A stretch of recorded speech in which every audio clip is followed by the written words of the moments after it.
Lecture शुरू करने से पहले आइए कुछ विजुअल्स के थ्रू कैंसर की दुनिया को करीब से देखते हैं। आज हम देखेंगे कैंसर की असली कहानी, एक ऐसी कहानी जो शुरू होती है हमारे शरीर की सिर्फ एक नॉर्मल सेल के अंदर। एक म्यूटेशन और एक नॉर्मल सेल बदल जाती है शरीर की सबसे खतरनाक सेल में। लेकिन ऐसा क्यों होता है? चलिए इसकी असली कहानी समझते हैं। आपने अपने सराउंडिंग में ज़रूर ऑब्जर्व किया होगा कि कोई 2 लोग हैं जो स्मोकिंग करते हैं। कुछ दिनों बाद पता चलता है कि उनमें से एक को लंग कैंसर डेवलप हो गया और एक को कुछ भी नहीं हुआ। और कई बार ये भी ऑब्जर्व किया होगा कि कुछ लोग हैं जो कभी स्मोकिंग नहीं करते, इनफैक्ट उन्होंने कभी स्मोकिंग प्रोडक्ट्स टच भी नहीं किया, स्टिल उनको लंग कैंसर डेवलप हो गया। ऐसा क्यों होता है? इसके पीछे का रीज़न सिर्फ स्मोकिंग है? कैंसर डेवलप होने का रीज़न सिर्फ स्मोकिंग है या कहानी कुछ और है? तो आज हम यही समझेंगे। Hello everyone, my name is doctor Vinodini और मैं आपका स्वागत करती हूँ हमारे चैनल अड्डा 24/7 में। और आज हम कैंसर को इतना डीपली समझेंगे कि सारे मिथ्स और कंफ्यूजन क्लियर हो जाएंगे और साथ ही साथ आपको एनसीईआरटी का हर एक वर्ड, हर एक लाइन को, हर एक कॉन्सेप्ट को डिकोड करेंगे और नीट के हर एक क्वेश्चंस को आप सॉल्व कर पाएंगे इस लेक्चर को कंप्लीट करने के बाद। तो चलिए शुरू करें। तो चलिए सबसे पहले हम समझते हैं कि कैंसर होता क्या है। एनसीईआरटी में एक लाइन लिखी है कि cancer is one of the most dreaded disease in human being. ठीक है, मोस्ट ड्रेडेड डिजीज, ड्रेडेड मतलब होता है खूंखार डिजीज, सबसे डेंजरस डिजीज है, one of the most dangerous disease in human being and it is also one of the major cause of global death. जो globally सबसे ज्यादा डेथ होती है उसका रीजन भी कैंसर है। ठीक है, तो अब एक कैंसर की डेफिनेशन समझते हैं। कैंसर जो होता है वो अनकंट्रोल्ड सेल डिवीजन होता है। मतलब जो हमारी बॉडी में हमारी ग्रोथ के लिए सेल डिवीजन होता है या सेल ग्रोथ होती है, अगर वो अनकंट्रोल्ड वे में होने लगती है तो उसी को हम कहते हैं कैंसर, अनकंट्रोल्ड सेल डिवीजन। और you can also say that abnormal proliferation of cells, that is abnormal proliferation of cell। ठीक है, proliferation of cells। अब होता क्या है, यूजुअली नॉर्मली सेल्स क्या होती है, सेल डिवीजन करती हैं, ग्रोथ करती हैं। अगर सेल, क्यों जरूरी है सेल डिवीजन या फिर ग्रोथ?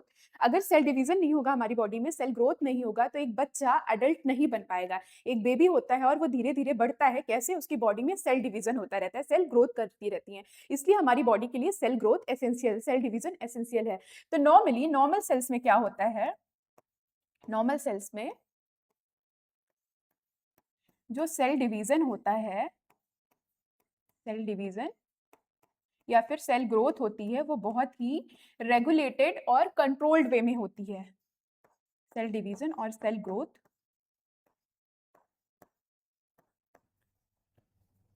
बहुत रेगुलेटेड और कंट्रोल्ड वे में होती है, रेगुलेटेड होती है और कंट्रोल्ड वे में होती है। ठीक है, regulated and controlled. Okay, but in case of cancer cells ये रेगुलेशन और कंट्रोल जो होता है सेल डिवीजन का, वो डिस्टर्ब हो जाता है।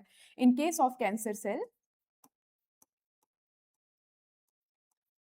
सेल्स regulation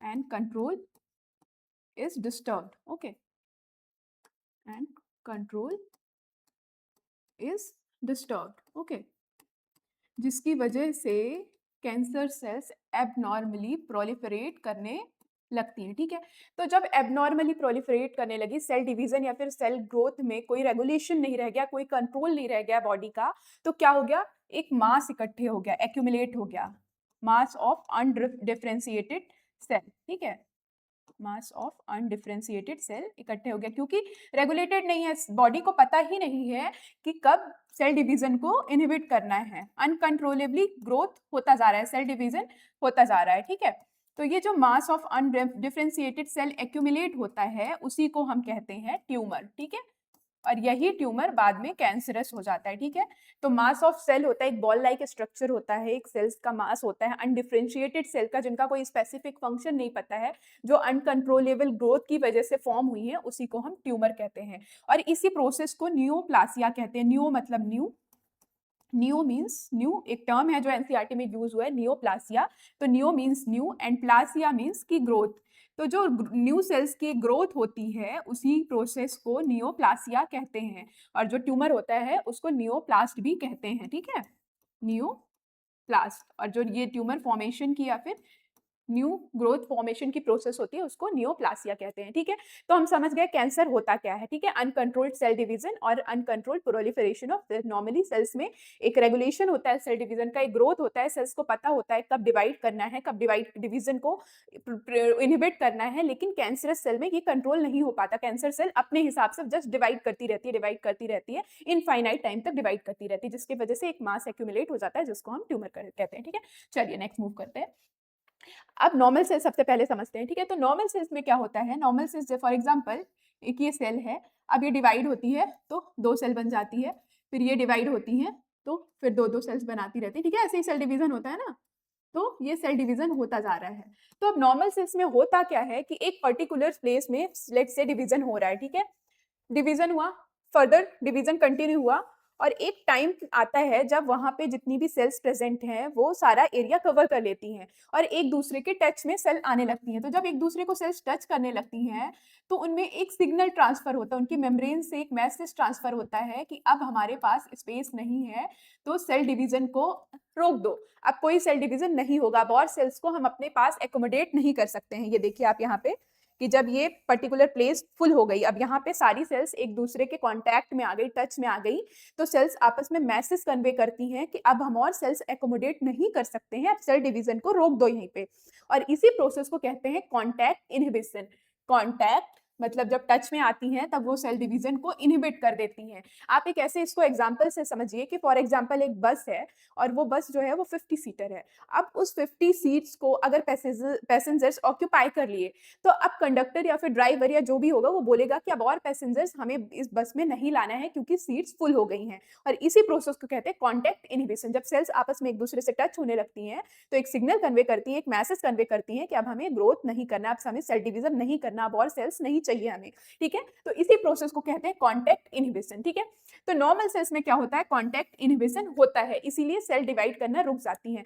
आप इसको ऐसे समझिए कि फॉर एग्जांपल अगर कॉन्टैक्ट इनहिबिशन ना एग्जिबिट करे कोई भी सेल, तो हमारी बॉडी की में तो सेल डिवीजन होता ही रहेगा, तो हमारी हाइट या फिर ग्रोथ एक टाइम के बाद क्यों रुक जाती है, इसी कॉन्टैक्ट इनहिबिशन की वजह से रुक जाती है, क्योंकि हमारी बॉडी मैसेज देती है कि बस अब ग्रोथ हो चुकी है, अब और ग्रोथ नहीं करना है। अगर कॉन्टैक्ट इनहिबिशन नहीं एग्जिस्ट करेगा तो हम तो जाइंट साइज के हो जाएंगे, इनफाइनाइट टाइम तक हम ग्रो ही करते रहेंगे, है ना। तो ये एक एसेंशियल प्रोसेस है नॉर्मल सेल्स की। तो in case of cancer cell contact inhibition lost हो जाता है। कैंसर सेल में कॉन्टैक्ट इनहिबिशन एग्जिस्ट ही नहीं करता। कैंसर सेल जो होती हैं वो कॉन्टैक्ट इनहिबिशन को फॉलो ही नहीं करती हैं, उनको या तो सिग्नल मिलता ही नहीं है, और मिलता भी है तो वो कहती हैं कि हम नहीं फॉलो करेंगे, हम तो सेल डिवीजन करते ही रहेंगे। तो सबसे बड़ा रीजन होता है अनकंट्रोलेबल सेल डिवीजन का कैंसरस सेल में, because they lost contact inhibition, ठीक है।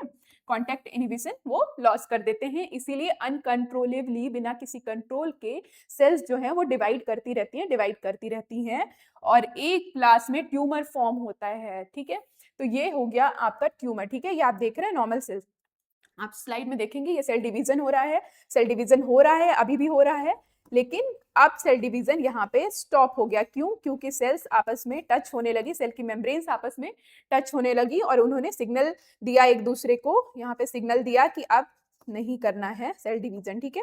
तो यही होता है कॉन्टैक्ट इनहिबिशन। कैंसरस सेल में ये नहीं होता और सेल्स जो है वो पाइल अप हो जाती है और पाइल अप होके मास एक मास कलेक्ट होता है और इसी को बोलते हैं हम ट्यूमर, ठीक है। आप देख रहे हैं ये एक्यूमुलेशन ऑफ सेल्स है, अनडिफरेंशिएटेड सेल है, इसी को ट्यूमर बोलते हैं। और ये क्या है, ये आपकी नॉर्मल सेल्स हैं, ठीक है, नॉर्मल सेल्स हैं, ठीक है। तो हम समझ गए कैंसर सेल में और नॉर्मल सेल में क्या डिफरेंस होता है, ठीक है।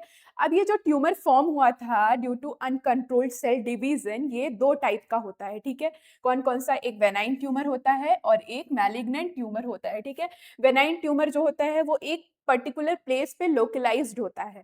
मैलिग्नेंट ट्यूमर जो होता है वो स्प्रेड होता है पूरी बॉडी में। तो चलिए डिटेल में समझते हैं। सबसे पहले हम समझेंगे वेनाइन ट्यूमर। तो वेनाइन ट्यूमर क्या होता है, लोकलाइज्ड होता है, एक पर्टिकुलर प्लेस पे लोकलाइज हो जाता है, वो इधर उधर मूव नहीं करता है।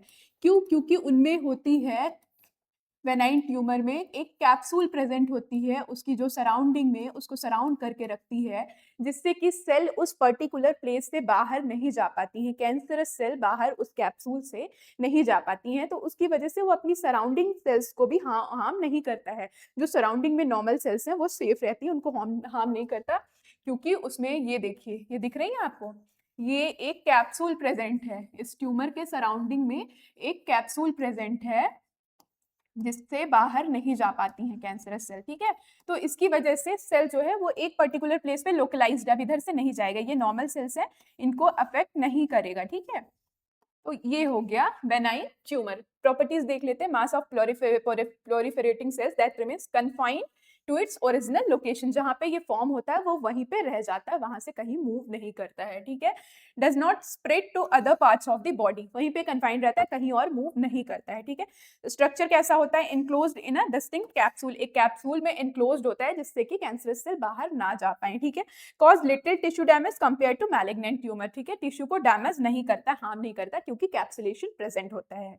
इन कंट्रास्ट अगर हम मैलिग्नेंट ट्यूमर देखते हैं तो मैलिग्नेंट ट्यूमर क्या होता है? M for malignant and M for moving, ये मूव करता है, ठीक है।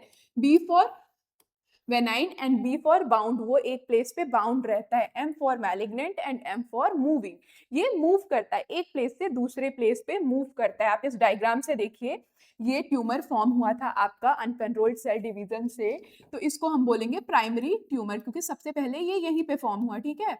तो प्राइमरी ट्यूमर। अब ये क्या करता है? जो ट्यूमर फॉर्म होता है वो वाया ब्लड और लिम्फ, ब्लड और लिम्फ क्या है? हमारी बॉडी के ट्रांसपोर्टिंग मीडियम है, तो ब्लड और लिम्फ के थ्रू दूसरे टिश्यूज में मूव कर जाता है। ये यहाँ पे लेट से दिस टिश्यू, ये टिश्यू 1 है आपका, यहाँ पे ये ट्यूमर फॉर्म हुआ, ये ट्यूमर आपका फॉर्म हुआ। अब ये क्या किया? वाया ब्लड और लिम्फ, ये आपकी ब्लड वेसल्स हो गई, ये आपकी हो गई ब्लड वेसल्स, ठीक है, ब्लड वेसल्स हो गई। अब ये उस टिश्यू से, उससे, उस ट्यूमर से कुछ सेल्स जो हैं वो निकलती हैं, ब्लड में आती हैं और ब्लड से मूव कर जाती हैं दूसरे टिश्यू में, ठीक है। ये आपका टिश्यू 2 हो गया, ठीक है। तो इस टिश्यू में मूव कर ली और ये यहाँ पे फिर से एक ट्यूमर बना लिया उन्होंने, तो इसको क्या कहेंगे? Secondary tumour. जब एक टिश्यू से मूव करके, ब्लड से मूव करके आती हैं और दूसरे टिश्यू में वही सेल्स ट्यूमर बनाती हैं, तो उसको बोल देते हैं सेकेंडरी ट्यूमर। और ये सिर्फ एक टिश्यू से दूसरे टिश्यू में नहीं जाती हैं, ये आपकी बॉडी में कहीं भी मूव करती रहती हैं, ये कहीं भी ट्यूमर फॉर्म कर सकती हैं, ठीक है।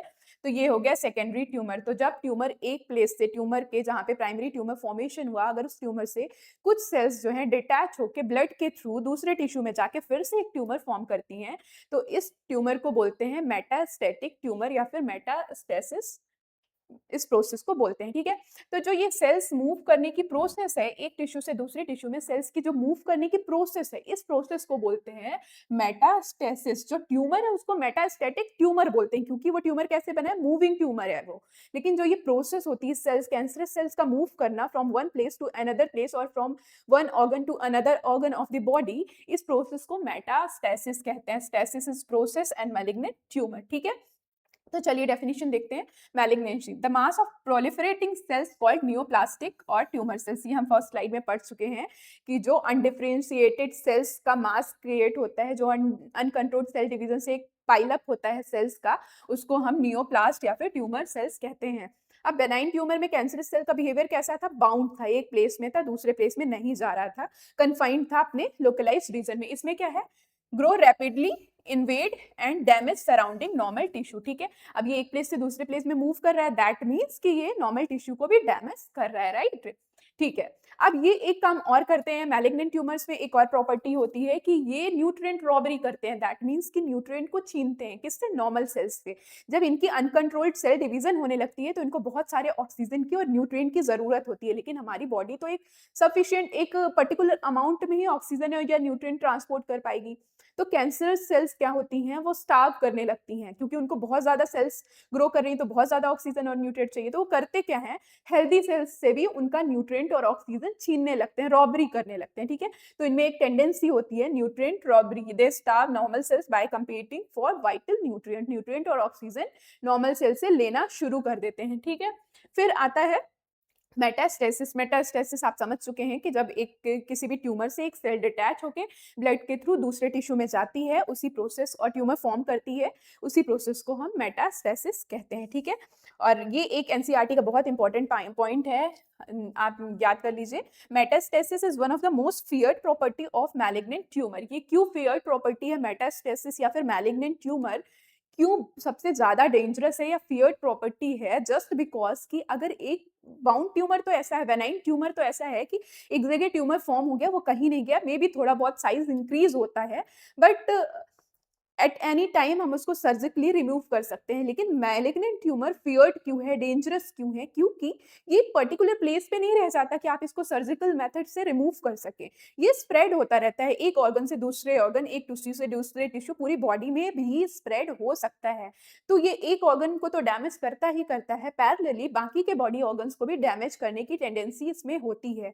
इसीलिए, और ये किस प्रोसेस से होता है? मेटास्टेसिस से होता है। मेटास्टेसिस क्या होती है? The property of moving cancerous cells from one part to another part of the body, ठीक है? तो इसीलिए मेटास्टेसिस की वजह से ये ट्यूमर ज्यादा डेंजरस है। इसीलिए एनसीईआरटी ने बोला है कि metastasis is the most feared property of malignant tumour. यहाँ से क्वेश्चन आते हैं, तो आप इस एनसीईआरटी पॉइंट को याद रखेंगे, ठीक है? तो हम कैंसर समझ गए, हम ट्यूमर समझ गए, नियोप्लास्ट समझ गए, वेनाइन ट्यूमर क्या होता है, बाउंड ट्यूमर, मैलिग्नेंट क्या ट्यूमर क्या होता है, मूविंग ट्यूमर। ये निमोनिक है, आप याद रखना, लिखना नहीं है कहीं, बस आपको याद करने के पर्पज से मैंने बताया। B for benign and B for bound, M for malignant and M for moving, ठीक है? जिससे आपको याद रहे, कंफ्यूजन ना हो। चलिए नेक्स्ट मूव करते हैं हम। मेटास्टेसिस तो आप समझ गए, spread of cancer cell to distant sites, that is from one part to another part. Malignant cells जो है वो प्राइमरी ट्यूमर से डिटैच होती हैं, वाया सेल्स जो है ब्लड स्ट्रीम में एंटर करती हैं, वाया ब्लड और लिम्फ वो दूसरी जगह पहुंचती हैं और सेकेंडरी ट्यूमर फॉर्म करती हैं, ठीक है? Most fear property of malignant tumour, ये भी आप देख चुके हैं, ठीक है?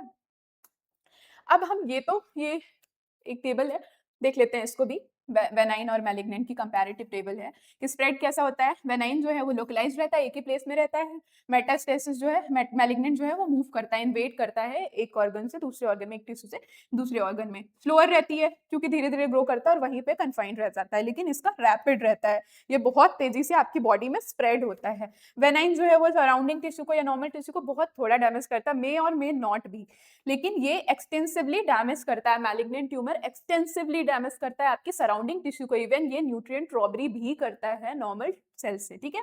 न्यूट्रिएंट रॉबरी मिनिमल, हाई, ये नॉर्मल सेल्स को भूखा रखता है, जिसकी वजह से नॉर्मल सेल्स जो हैं वो भी डैमेज होने लगती हैं, किसमें? मैलिग्नेंट ट्यूमर के केस में, ठीक है? Lethality low and in this case high, ठीक है? अब हम कैंसर सेल होते क्या हैं ये तो समझ गए, लेकिन होता कैसे है, ये कैंसर हो कैसे जाता है, ये सारी चीजें होती कैसे हैं? सेल डिवीजन अनकंट्रोल्ड डिसरेगुलेटेड क्यों हो जाता है? तो कोई ना कोई इसका कॉज होगा, और जिन कॉजेस की और कॉज है तो कोई ना कोई वो कॉज करवाता होगा। तो जो एजेंट ये कॉज करवाते हैं, जो एजेंट कैंसर करवाते हैं, उनको हम कार्सिनोजेंस बोलते हैं, ठीक है? कार्सिनो मतलब cancer, carcino stand for cancer and gens for generation और प्रोडक्शन, ठीक है? तो जो कैंसर जनरेट करवाता है या प्रोड्यूस करवाता है उसको हम बोलते हैं कार्सिनोजन, ठीक है? कार्सिनोजेंस बोलते हैं, ठीक है? तो एजेंट्स दैट इंड्यूस कैंसर वो होते हैं कार्सिनोजन, यही कैंसर कॉज करने के लिए रेस्पॉन्सिबल है। तो इनका मैकेनिज्म क्या होता है? कार्सिनोजेंस करते क्या है बेसिकली? कार्सिनोजेंस जो है वो आपके डीएनए के स्ट्रक्चर को ही चेंज कर देते हैं बेसिकली। या तो डीएनए में आपके डिलीशन करवा देते हैं, जो बेस पेयर्स प्रेजेंट होते हैं ना डीएनए में, न्यूक्लियोटाइड्स प्रेजेंट होते हैं, या तो उनको डिलीट कर देते हैं, बेसिकली स्ट्रक्चर चेंज कर देते हैं। तो स्ट्रक्चर कैसे चेंज करते हैं? या तो बेस पेयर डिलीशन कर देंगे, या तो डुप्लीकेशन कर देंगे, या तो डाइमर फॉर्मेशन कर देंगे, ठीक है? या तो डुप्लीकेशन कर देंगे या तो डाइमर फॉर्मेशन कर देंगे, ठीक है? तो ये बेसिकली स्ट्रक्चर को चेंज कर देते हैं आपके डीएनए को, जिसकी वजह से डीएनए क्या है? आपकी बॉडी को कंट्रोल करता है, जेनेटिक मटेरियल है जो आपके बॉडी के सारे फीचर्स को कंट्रोल करता है। तो अगर डीएनए के स्ट्रक्चर को ही किसी ने चेंज कर दिया तो डेफिनेटली डिजीज होंगी, इश्यूज कॉज होंगे बॉडी में, ठीक है? तो कार्सिनोजन बेसिकली क्या करते हैं? डीएनए के स्ट्रक्चर को ऑल्टर कर देते हैं वाया डिलीशन, डुप्लीकेशन, डाइमर और मेनी अदर थिंग्स, ठीक है? तो 3 तरह के बेसिकली कार्सिनोजेंस प्रेजेंट होते हैं, फिजिकल, केमिकल एंड बायोलॉजिकल, ठीक है? 3 टाइप के कार्सिनोजेंस होते हैं जो डीएनए के स्ट्रक्चर को ऑल्टर करते हैं और रिस्पॉन्सिबल होते हैं कैंसर के लिए। तो हम वन बाय वन इन तीनों को सब पढ़ेंगे, ठीक है? सबसे पहले पढ़ते हैं फिजिकल। फिजिकल जो होती हैं वो रेडिएशंस होती हैं बेसिकली, एक्स रेज या फिर गामा रेज हो गई या फिर यूवी रेज हो गई। फिजिकल कौन कौन सी होती हैं? एक्स रेज, ठीक है? एक्स रेज हो गई, गामा रेज हो गई, गामा रेज और यूवी रेज, ठीक है, ये फिजिकल कार्सिनोजेंस हैं, ठीक है। यूवी रेज ये क्या करती हैं कि ये डीएनए में जाती हैं, इनमें एक्स-रेज़ या गामा रेज़ में टेंडेंसी होती है कि आपके बॉडी के अंदर ये पेनिट्रेट कर सकती हैं, इसीलिए ये हार्मफुल होती हैं। तो अगर आप इन रेज़ को एक्सपोज़ होते हो, इन रेज़ से एक्सपोज़ होते हो, बोलते हैं ना कि ज़्यादा देर अगर यूवी से आप एक्सपोज़्ड हो गए, यूवी रेज़ जो कि सनलाइट में प्रेज़ेंट होती है, तो अगर ज़्यादा एक्सपोज़्ड हो गए तो स्किन कैंसर होने के चांसेस होते हैं। तो कैसे यूवी रेज़ से स्किन कैंसर हो जाता है? वो ऐसे ही होता है कि यूवी रेज़ जो है आपकी बॉ या फिर कोई भी रेज़ जो है, रेडिएशंस जो हैं, वो आपकी बॉडी को पेनिट्रेट कर जाती हैं, आपकी बॉडी के टिश्यूज़ को पेनिट्रेट कर जाती हैं और अंदर सेल्स के अंदर जो न्यूक्लियस में डीएनए प्रेज़ेंट होता है, उसके स्ट्रक्चर को ऑल्टर कर देती हैं और जिसकी वजह से अगर कभी ऐसे जीन को ऑल्टर कर दिया उन्होंने, डीएनए के ऐसे पार्ट को ऑल्टर कर दिया, जो रिस्पॉन्सिबल है सेल डिवीज़न के लिए, सेल ग्रोथ के लिए या ट्यूमर सप्रेसिंग के लिए, तो डेफिनिटली अनकंट्रोल्ड सेल डिवीज़न होने लगेगा, राइट? तो ऐसे ही कैंसर डेवलप होता है। तो इनमें इन रेज़ में क्या होती है, टेंडेंसी होती है to penetrate inside your body. आपके बॉडी टिश्यूज़ के अंदर ये पेनिट्रेट कर सकते हैं। तो पेनिट्रेट करके ये क्या करते हैं, डीएनए को डैमेज करते हैं, ठीक है? डीएनए को डैमेज करते हैं और जिसकी वजह से फिर कैंसर डेवलप होता है, ठीक है? तो दो तरह की रेज होती हैं, आयनाइजिंग एंड नॉन आयनाइजिंग। तो आयनाइजिंग में आती हैं X rays and gamma rays. ये बेसिकली क्या करती हैं कि आपकी बॉडी में जो एटम्स प्रेजेंट होते हैं उनको आयनाइज कर देती हैं। फॉर एग्जाम्पल कि हाइड्रोजन एटम आपकी बॉडी में प्रेजेंट है, तो हाइड्रोजन एटम को उन्होंने क्या किया, इन रेज ने आयनाइज कर दिया। तो अब हाइड्रोजन एटम में ये एक रेडिकल, फ्री रेडिकल फॉर्म हो गया। अब ये फ्री रेडिकल क्या करता है, रॉस जनरेशन करता है। फ्री रेडिकल क्या करता है, रॉस जनरेशन करता है। रॉस मतलब reactive oxygen species, reactive oxygen species. Ross generate किया। रॉस क्या करता है, हमारी बॉडी में जो मॉलिक्यूल्स प्रेजेंट होते हैं उनको डिस्टर्ब करता है, ठीक है? रॉस जनरेशन की वजह से हमारी बॉडी के मॉलिक्यूल्स डैमेज होते हैं या डीएनए डैमेज होता है, ठीक है? तो ये हो गए फिजिकल कार्सिनोजेंस। अब केमिकल कार्सिनोजेंस होते हैं ऐसे केमिकल कंपाउंड जो आपकी बॉडी के डीएनए को डैमेज करते हैं। ऐसे कौन-कौन से केमिकल कंपाउंड्स होते हैं, जैसे कि यहाँ देख लेते हैं केमिकल में कौन-कौन से आ गए। फॉर एग्जांपल बहुत सारे होते हैं, एक दो एग्जांपल बता रही हूँ। फॉर्मल्डिहाइड हो गया, फॉर्मल्डिहाइड हो गया, या फिर बेंजीन हो गया, ठीक है? बेंजीन हो गया, या फिर एफ्लाटॉक्सिन B1 हो गया जो कि लीवर कैंसर करवाता है, ठीक है?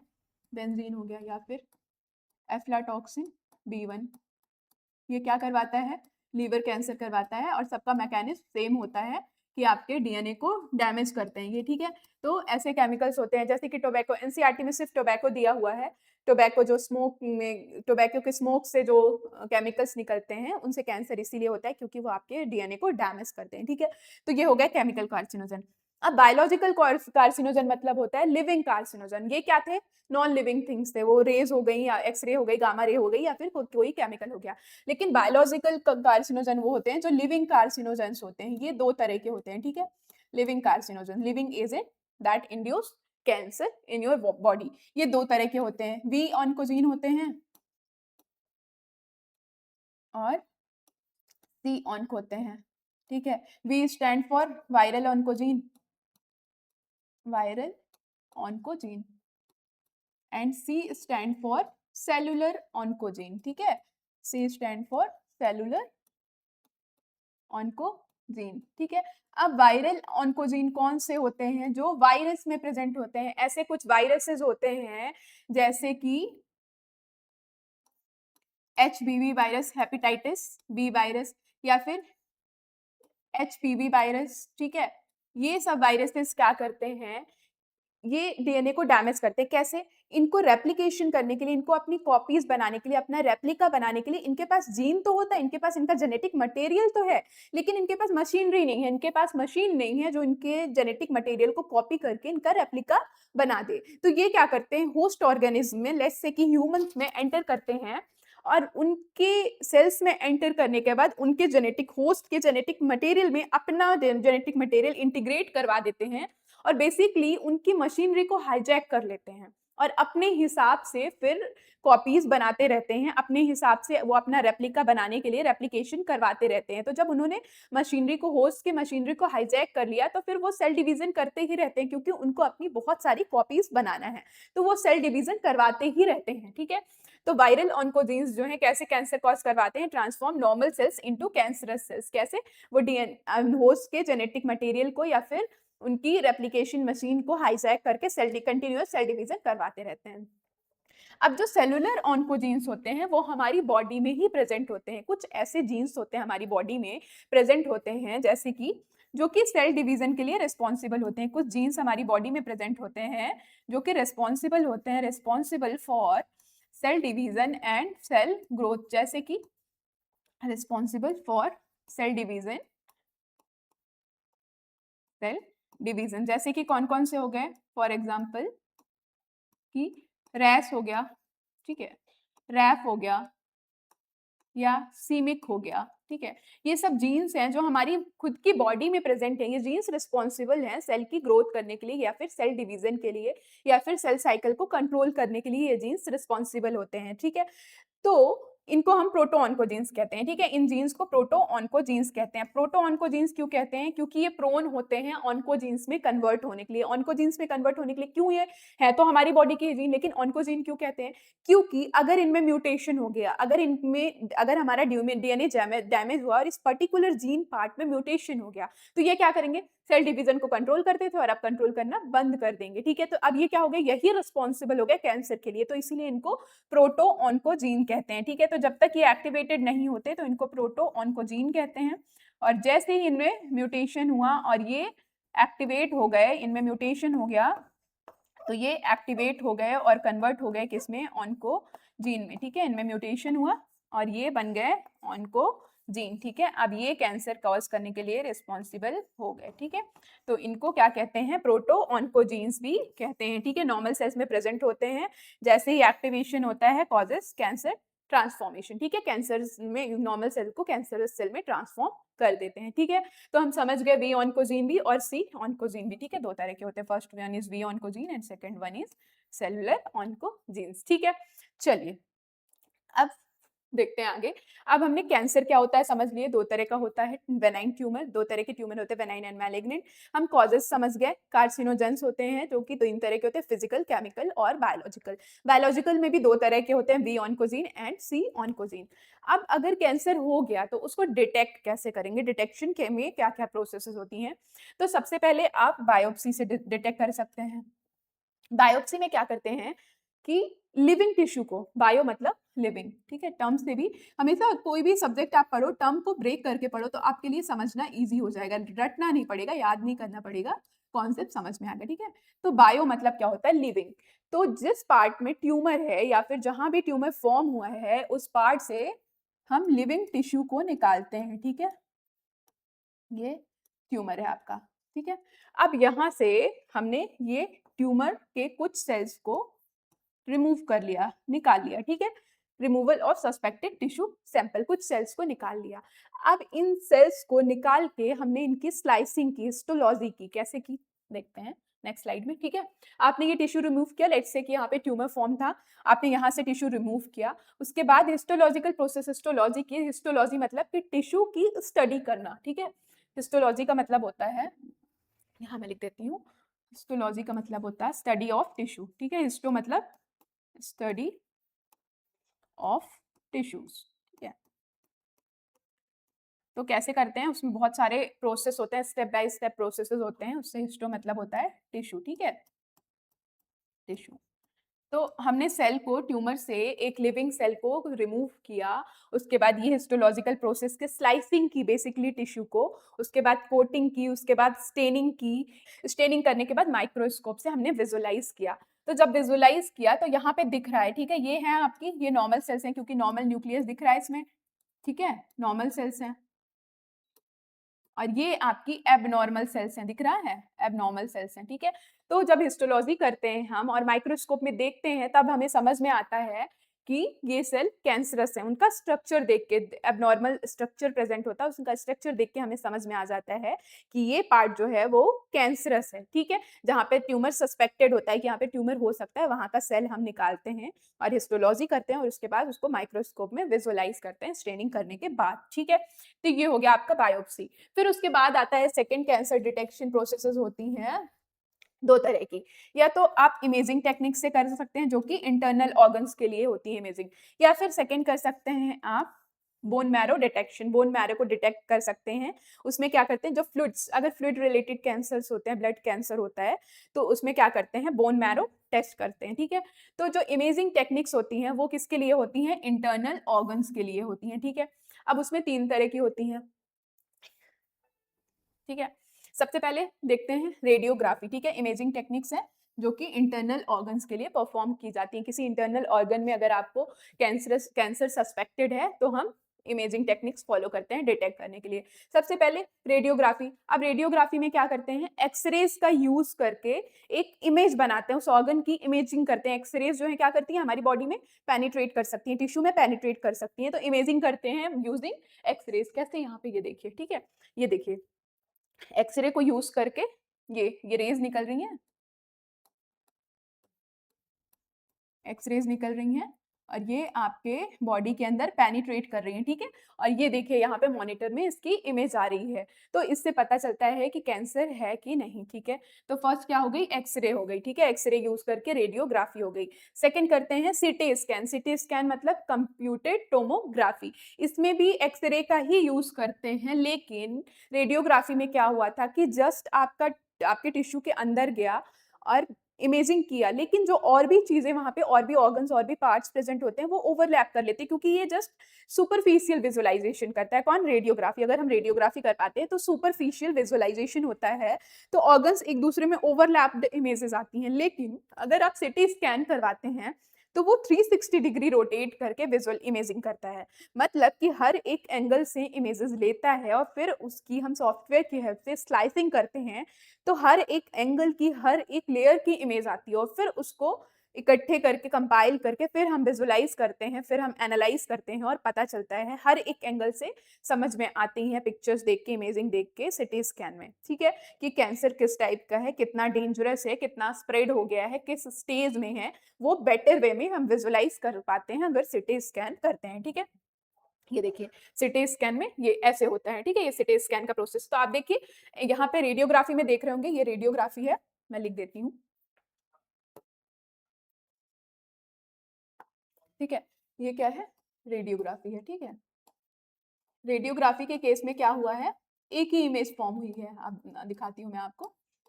रेडियोग्राफी के केस में क्या हुआ, सिंगल इमेज फॉर्म हुई है, दिस वन, ठीक है, सिंगल इमेज फॉर्म हुई है। लेकिन इन case of computed tomography, that is CT scan, this one, CT scan, इसके केस में क्या हुआ कि मल्टीपल इमेजेस फॉर्म हुई है, राइट, क्योंकि 360 डिग्री रोटेट होके इमेजिंग करता है, ठीक है। तो इसमें क्या हुआ, ये देखिए आप यहाँ पे देख पा रहे होंगे, मल्टीपल इमेजेस फॉर्म हो रही हैं, ठीक है, multiple images from different angles, अलग अलग एंगल की डिफरेंट डिफरेंट इमेजेस फॉर्म हुई हैं, तो बेटर विजुअलाइजेशन होता है इन केस ऑफ सिटी स्कैन, ठीक है। ये देखिए 360 डिग्री, इसमें तो सिर्फ एक साइड से दिया, अब यहाँ पे ओवरलैपिंग हो जाती है, ठीक है, ओवरलैपिंग हो जाती है इस केस में, ओवरलैपिंग हो जाती है ऑर्गन्स की, ठीक है।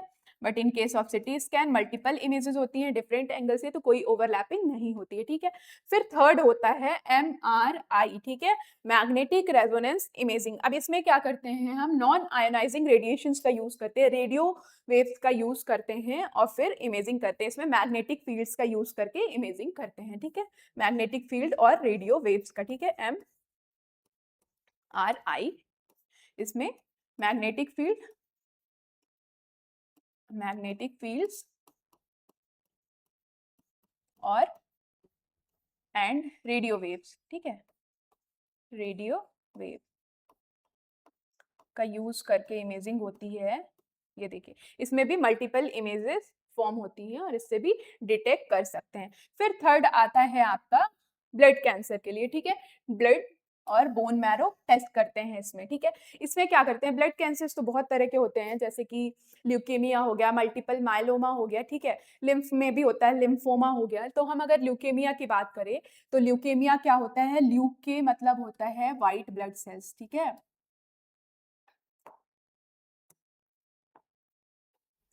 व्हाइट ब्लड सेल, ल्यूकोसाइट्स को क्या बोलते हैं, व्हाइट ब्लड सेल्स, ठीक है, ब्लड सेल्स।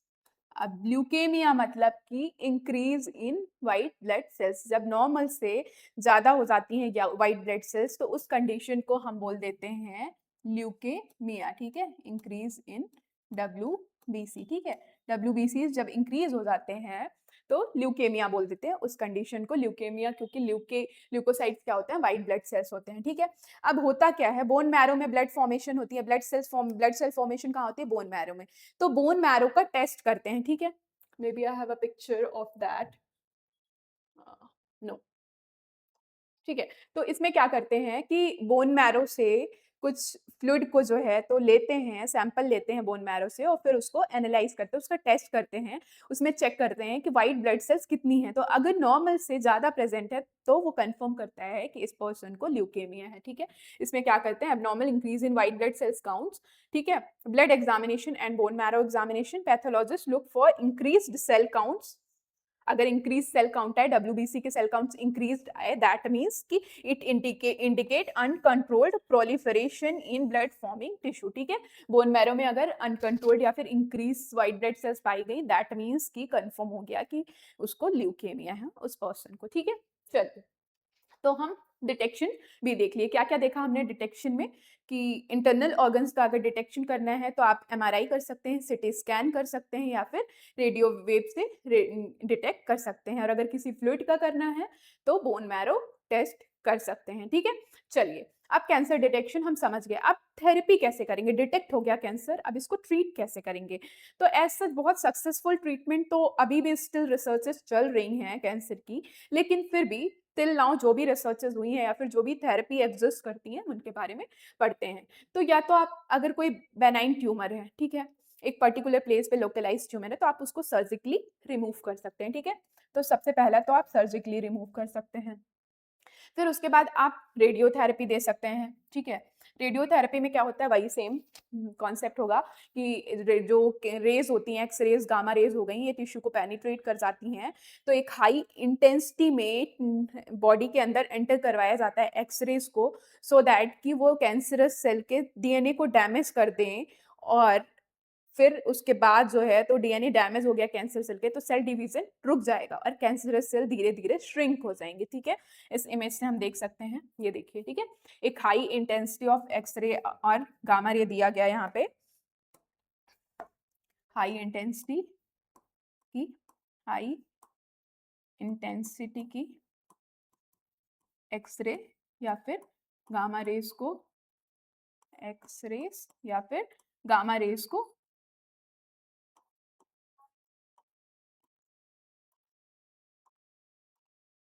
गामा रेज को बॉडी में एक्सपोज करते हैं, बॉडी को एक्सपोज करते हैं हाई इंटेंसिटी एक्सरे या गामा रेज से, ठीक है। ये आपका था यहाँ पे ट्यूमर, ठीक है। अब ये ट्यूमर क्या होगा, ट्यूमर में क्या होगा, DNA डैमेज होगा, ठीक है, DNA डैमेज होगा, और ये DNA डैमेज की वजह से सेल डिवीजन रुक जाएगा, ठीक है। DNA डैमेज हो गया तो सेल डिवीजन स्टॉप, ठीक है, सेल डिवीजन स्टॉप हो जाएगा, स्टॉप, और सेल क्या होगी, अल्टीमेटली श्रिंक हो जाएगी, ठीक है, धीरे धीरे श्रिंक हो जाएगी, जो कैंसरस सेल है वो श्रिंक होने लगेगी, ठीक है, श्रिंक हो जाएगी, ठीक है। तो ये ऐसे होता है आपका रेडियोथेरेपी, ठीक है।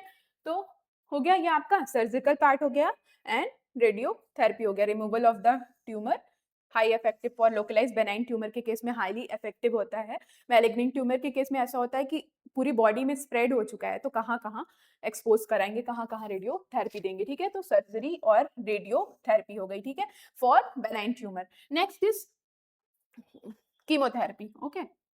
अब कीमोथेरेपी में क्या होता है कि कुछ केमिकल्स का यूज करके, इधर ओरली और इंजेक्शन से कुछ केमिकल्स, फॉर एग्जांपल कि लीवर कैंसर के लिए यूज होता है सोराफेनिब, तो ऐसे कंबाइंड केमिकल्स को देते हैं जो कि बॉडी में जाके सेम DNA को डैमेज करती हैं, कैंसरस सेल के DNA को डैमेज करती हैं और कैंसर को रिमूव करती हैं, ठीक है।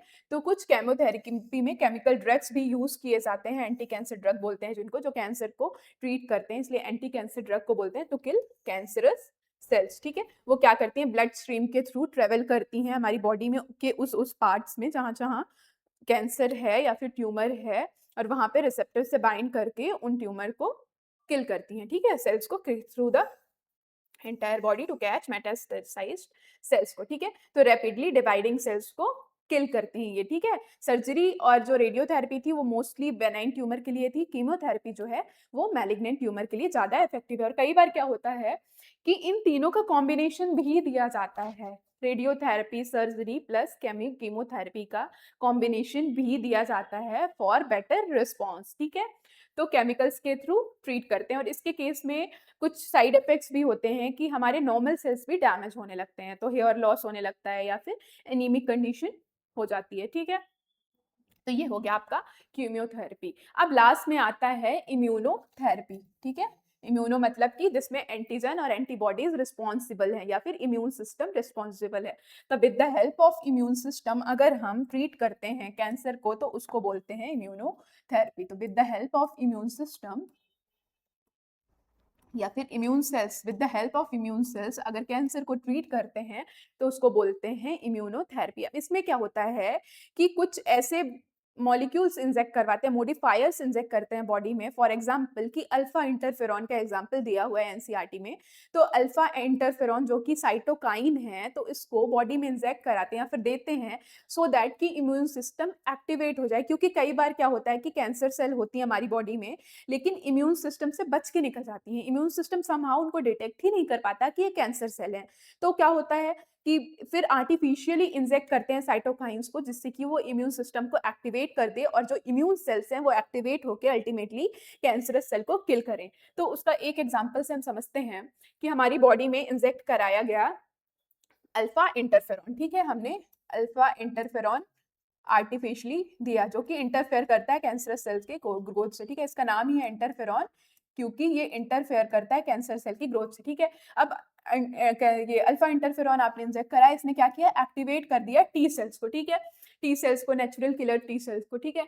अब टी सेल क्या करता है, रिलीज करता है परफोरिन्स और ग्रैंजाइम्स, ठीक है। दो केमिकल रिलीज करता है एक्टिवेट होने के बाद, ये रिलीज करता है परफोरिन्स एंड ग्रैंजाइम। चलिए हम इसको डायग्राम से समझते हैं, ठीक है। आपने अल्फा इंटरफेरॉन इंजेक्ट कराया, ठीक है, आर्टिफिशियली दिया जिससे कि इम्यून सिस्टम एक्टिवेट हो जाए, ठीक है। तो अल्फा इंटरफेरॉन दिया तो टी सेल एक्टिवेट हो गई, एक्टिवेटेड अल्फा इंटरफेरॉन ने क्या किया, एक्टिवेटेड टी सेल्स, ठीक है, टी सेल्स को एक्टिवेट कर दिया। अब टी सेल्स क्या करती हैं,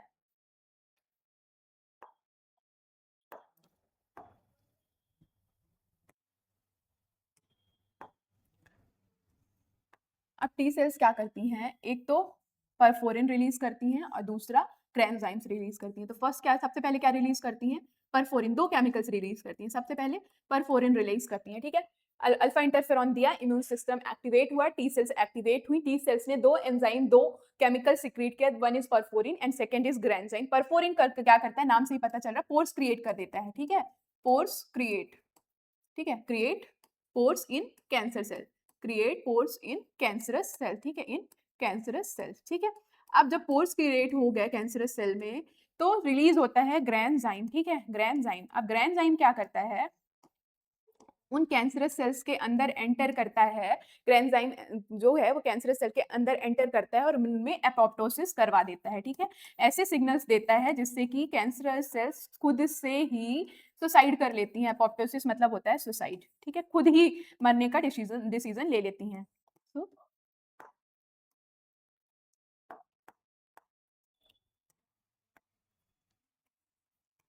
सुसाइड कर लेती हैं, ठीक है। तो कैंसरस सेल में एपोप्टोसिस करवा देता है, एपोप्टोसिस इन कैंसर सेल्स, ठीक है, कैंसर सेल्स, ठीक है। इस डायग्राम से आपको और अच्छे समझ में आ रहा होगा, ठीक है। ये इंटरफेरॉन दिया, ये नॉर्मल टी सेल्स है जो कि एक्टिवेट हो गई, एक्टिवेट होके इन्होंने सिक्रीट किया ये परफोरेंस, परफोरेंस एंड ग्रैंजाइम, ठीक है, ग्रैंजाइम, ग्रैंजाइम, ये दो चीजें सिक्रीट हुई, ठीक है, और इसमें एपोप्टोसिस करवा दिया, ठीक है। तो कैंसर सेल क्या हो गई, डिस्ट्रॉय हो गई, उन्होंने सेल्फ सुसाइड कर लिया, ठीक है, डिस्ट्रॉय हो गई, ओके। अब यहाँ पे तो आई होप आपको समझ में आ गया होगा, ठीक है। एक बार हम रिवाइज कर लेते हैं जो जो हमने पढ़ा कि फॉर एग्जांपल कैंसर सेल है, ठीक है, नॉर्मल सेल है, नॉर्मल सेल में क्या हुआ, म्यूटेशन हुआ, ठीक है। तो वो किस में कन्वर्ट हो गई, म्यूटेशन कैसे हुआ, कार्सिनोजन से। कार्सिनोजन कौन कौन से होते हैं, फिजिकल, बायोलॉजिकल और केमिकल, ठीक है? तो नॉर्मल सेल में अगर म्यूटेशन हो गया, उसका डीएनए डैमेज हो गया समहाउ किसी भी कार्सिनोजन से, तो उसमें म्यूटेशन हो गया और वो कन्वर्ट हो गई कैंसरस सेल में, ठीक है? वो कैंसर सेल में कन्वर्ट हो गई और ट्यूमर फॉर्म हो गया, ठीक है? नॉर्मल सेल जब कॉन्टैक्ट कॉन्टैक्ट इन्हिबिशन लॉस कर देती हैं, कॉन्टैक्ट इन्हिबिशन प्रॉपर्टी जब लॉस्ट हो जाती है, तो वो कैंसरस सेल में कन्वर्ट हो जाती है, ठीक है? तो हमने पढ़ा कि अगर नॉर्मल सेल में कॉन्टैक्ट इन्हिबिशन लॉस्ट हो जाए, प्रॉपर्टी लॉस हो जाए, तो कैंसरस सेल में कन्वर्ट हो जाती हैं। कैंसरस सेल 2 तरह की होती हैं, ट्यूमर्स 2 टाइप के होते हैं, benign, that B for benign and B for bound, M for malignant and M for moving, ठीक है? तो बेनाइन और मूविंग मैलिग्नेंट 2 तरह के ट्यूमर होते हैं। जो मैलिग्नेंट ट्यूमर कन्वर्ट होता है वो वाया मेटास्टेसिस, मेटास्टेसिस जो है वो मोस्ट फियर्ड प्रॉपर्टी है मैलिग्नेंट ट्यूमर की, ठीक है? उसके बाद हमने कार्सिनोजेंस के बारे में पढ़ा, 3 तरह के कार्सिनोजेंस होते हैं, physical, chemical and biological. Physical में हमने आयनाइजिंग एंड नॉन आयनाइजिंग पढ़ा, आयनाइजिंग में हमने X ray and gamma ray पढ़ा, नॉन आयनाइजिंग में हमने यूवी रे पढ़ा, ठीक है? फिर उसके बाद हमने केमिकल्स में पढ़ा, फिर उसके बाद हमने बायोलॉजिकल पढ़ा, बायोलॉजिकल में 2 तरह के पढ़े हमने, V oncogene and cellular oncogene. फिर उसके बाद डिटेक्शन में पढ़ा, सबसे पहले बायोप्सी से डिटेक्शन किया, फिर इंटरनल ऑर्गन्स के डिटेक्शन करने के लिए हमने सीटी स्कैन पढ़ा, हमने एमआरआई पढ़ा, उसके बाद हमने अगर फ्लूइड का डिटेक्शन करना है तो हमने बोन मैरो टेस्ट पढ़ा, फिर उसके बाद ट्रीटमेंट में आ गए तो सर्जिकल सर्जिकल रिमूवल से सर्जरी कर सकते हैं, या फिर इम्यूनोथेरेपी से ट्रीटमेंट कर सकते हैं, या फिर रेडियोथेरेपी दे सकते हैं, या फिर कीमोथेरेपी दे सकते हैं, ठीक है? तो आई होप कि आपको समझ में आया होगा जितना हमने पढ़ाया, और I have covered every little detail of NCERT. NCERT में जितने भी टर्म्स यूज़ हुए हैं, वो सब हमने कवर किया है, एक-एक लाइन डिकोड किया है। अब आप अगर एनसीईआरटी पढ़ते हैं, तो आपको एक-एक वर्ड, एक-एक लाइन का मीनिंग समझ में आएगा, ठीक है? ये कुछ क्वेश्चन्स हैं जो आपको खुद से करना है, this is homework for you, और आपको इसको सॉल्व करके कमेंट सेक्शन में आंसर्स देने हैं, और इन केस आपसे नहीं बनता है तो क्वेरी भी आपको कमेंट सेक्शन में पूछनी है, okay? So that's all for today, thanks for watching. I hope कि आपको सब कुछ समझ में आया होगा, और मिलते हैं अब नेक्स्ट लेक्चर में। तब तक के लिए happy learning, keep growing, thank you.